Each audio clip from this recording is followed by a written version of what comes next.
My name is Mohammed Faisal. Hello guys, we are at Merdeka Square.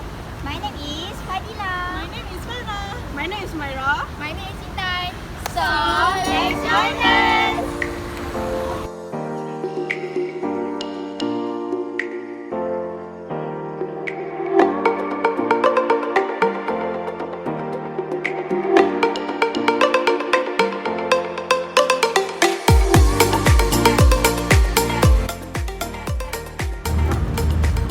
So, where we are going today? Merdeka Square!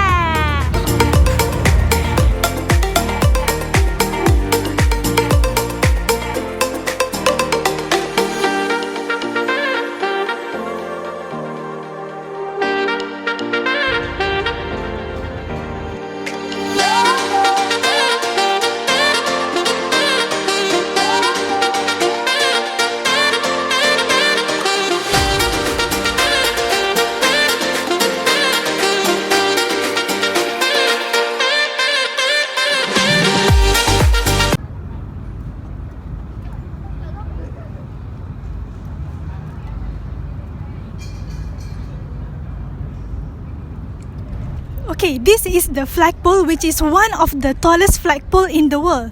The giant 311-foot flagpole can be found along the southern end of Merdeka Square. The location of the flagpole is also very significant. At this spot, the Union flag was lowered, and the Malaysian flag was hoisted for the first time at midnight on August 31st, 1957. The event was viewed by a largest gathering of citizens determined to watch history in the making.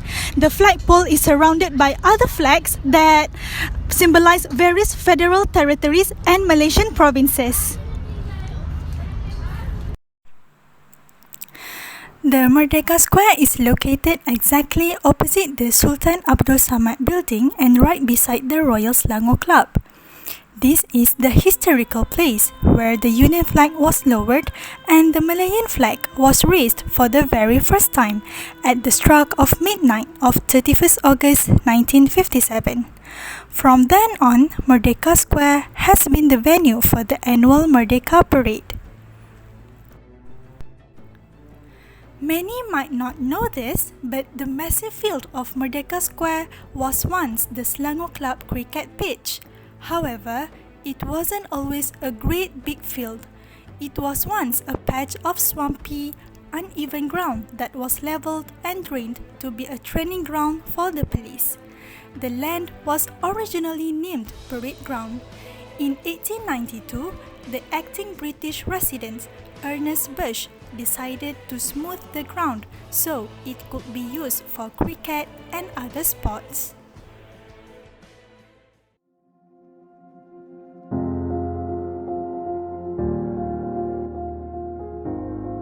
The Sultan Abdul Samad building is without a doubt one of Malaysia's most prominent and treasured heritage building and a major historical landmark with a history that dates back to the late 19th century, situated opposite Dataran Merdeka, which Independence Square, and the Royal Selangor Club in Kuala Lumpur. The building was integrated in 1897 and was the name after the reigning the Sultan at Selangor at that time. Sultan Abdul Samad building has constructed using red bricks. The building has 3 towers that outline its architecture and boasts tall white acres, a grand porch, curved colonnades, and 2 domes that further enrich the visual of the building, as well as a domineering 41.2 meters high clock tower that was designed to replicate the Big Ben.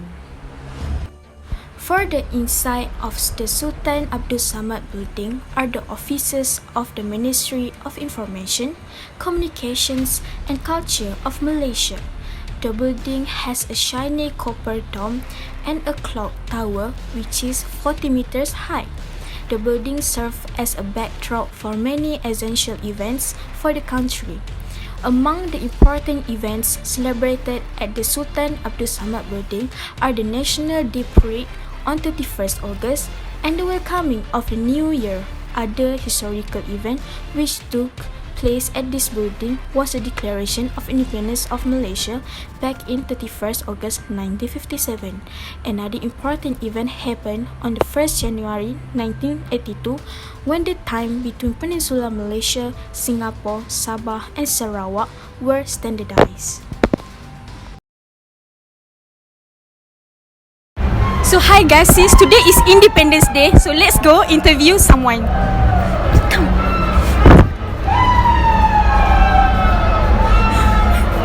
Hi. Hi, I'm HUMAIRA. So what's your name? Farhana. So can I ask some question? Sure. What do you feel about Independence Day? Independence Day is basically a day where we like. It's like basically it's adding our love to Malaysia because we feel like freedom. We feel like look at everyone there, they're all free walking around. So yeah, I feel like Independence Day is just a day where we celebrate how in harmony we are.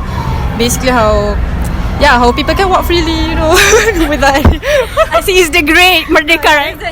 Great, something great lah.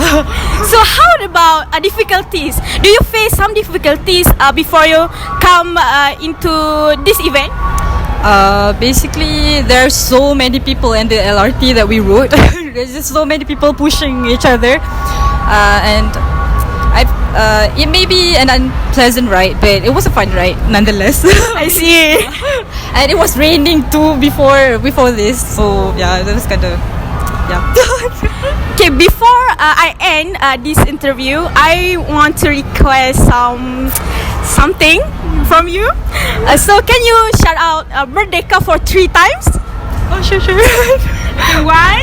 2, 3. Merdeka, Merdeka, Merdeka. Thank you so much. Thank you for this interesting interview. So I hope that I can see you again. Sure. Thank you.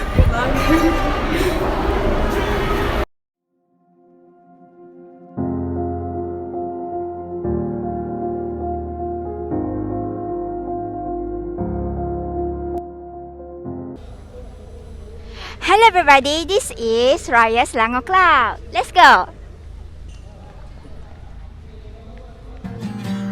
One of Asia's oldest sporting organization, Royal Selangor Club, was established in 1884 as a small timber structure with an atop roof.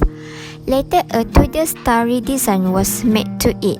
The spotted dog, the main club home, was situated at the Padang, on the site of what is now known as Dataran Merdeka in Kuala Lumpur, where significant sporting events were once staged. Expatriates and government officials met here to unwind, play pool, and watch cricket. The club served as the hub of the community, where members and their families gathered for social gatherings at events, banquets, and festivities.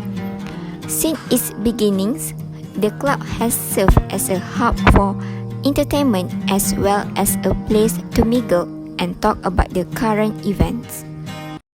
This is entrance of Royal Selangor Club. The club was granted a royal charter by Duli Yang Maha Mulia Sultan Selangor in 1984, and thereafter come to be known as Club di Raja Selangor or Royal Selangor Club. The club has since expanded to the primary residential district of Bukit Kiara, with the opening of the Royal Selangor Club's Kiara Sports Animals by Duli Yang Maha Mulia Seri Paduka Baginda Yang di-Pertuan Agong in 1998. Royal Selangor Club continues to be the premier club in providing members with the sporting and social facility that encourage interaction and socializing in a friendly, harmonious and relaxing atmosphere. Hi, here we are at National Textile Museum. As you can see, it is housed in the beautiful old heritage building on Merdeka Square. National Textile Museum was completed in 1905 as headquarters for the Federal Malay State Railway. The building in the Mughal style was created by A.P. Fullbatch, who is the person who designed so many of the city's most famous landmarks. This museum presents of history, evolution and production process of regional textile, as well as their contribution to Malaysian rich and varied cultural heritage. National Textile Museum opened to the public in 2010. Okay, let's go. Okay, let's move on to the interesting part of this museum. The museum is divided into 4 galleries, which are Pohon Budi Gallery, Pelangi Gallery, Teluk Berantai Gallery and Ratnasari Gallery. Let's go. Pelangi Gallery represent the many ethnic communities in Malaysia that are wealthy in their unique textile treasures. This gallery covers the collections such as the different types of batik and their growth over the years. Pohon Budi Gallery. This gallery showcases the original of textile from the prehistoric time as well as its growth through trade. Also exhibit the tools, materials and traditional techniques of textile making through the process of weaving, embroidery, batik making, gold embroidering, knitting and beading works with particular focus on the country predominant textiles such as songket, puakumbu, telepok, kekatan and many more. Ratnasari Gallery exhibit jewellery items and personal adornments of various ethnic groups in Malaysia made of gold, silver, copper, beads and plants, which are designed to be worn on the various parts of body, from head to the toe. Amongst them are the crown, dangling, earring, hairpin, necklace, bracelet, chastity plate, anklet and various others. Teluk Berantai Gallery exhibit beauty of the Malay heritage collections such as tekatan, kelingkan, kain tenun, kain lima songket tenggarung, kain telepok, kain berayat and various others costume. The Teluk Berantai is predominant motif in the making of Malay songket. From a scattering of flowers then stitched together like boxes, the individual flower motifs are connected to one another and transformed into a beautiful design pattern. So, for those who is interested to come and visit the museum, this museum opens every day from 9 AM to 5 PM with entrance fee amounted RM2 for Malaysian citizens and RM5 for non-Malaysian citizens. The price is too affordable for us to come. Definitely worth a quick visit. Half an hour would be sufficient time for most people to tour this museum. Okay, let's go find second interviewer. Miss, can I interview you for my assignment purpose? Hi, my name is INTAN. I'm from KL student. Can I ask you about this Independent Day? What's your name? My name is Nurain. Okay. What do you think about this Independent Day? I feel excited because this is my first time here. Before this, saya tak pernah lagi datang sambutan Hari Kemerdekaan macam ni. So I didn't expect that a lot of people here. Maknanya saya rasa semangat patriotik masih ada lah dalam diri masyarakat sekarang kan. Tambah-tambah lepas COVID ni. Saya rasa macam tu lah. Okay, next. How do you feel about this day? I feel great. Maybe tahun depan saya akan datang lagi kot. Okay, that's all for me. Thank you for your time. I hope I can see you again.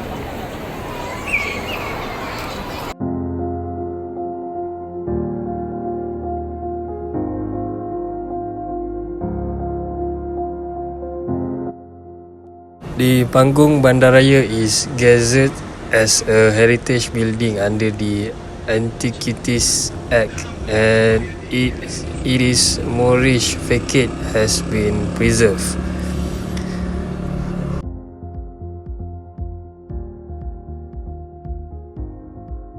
So a major fire in 1992 destroyed the entire interior of the theatre, but the City Hall's designers and builders restored it soon after. The refurbishment that was undertaken has incorporated significant modifications to the furnishings and the sound systems, which were updated. The theatre formerly occupies the historic Old City Hall of Kuala Lumpur. So the theatre and Old City Hall building were designed by a colonial government architect. There is Arthur Benison Harbeck, who was also responsible for designing the Kuala Lumpur railway station, the Jamek Mosque and other colonial structures throughout the Klang Valley. So it was built for production stage such as plays and musical.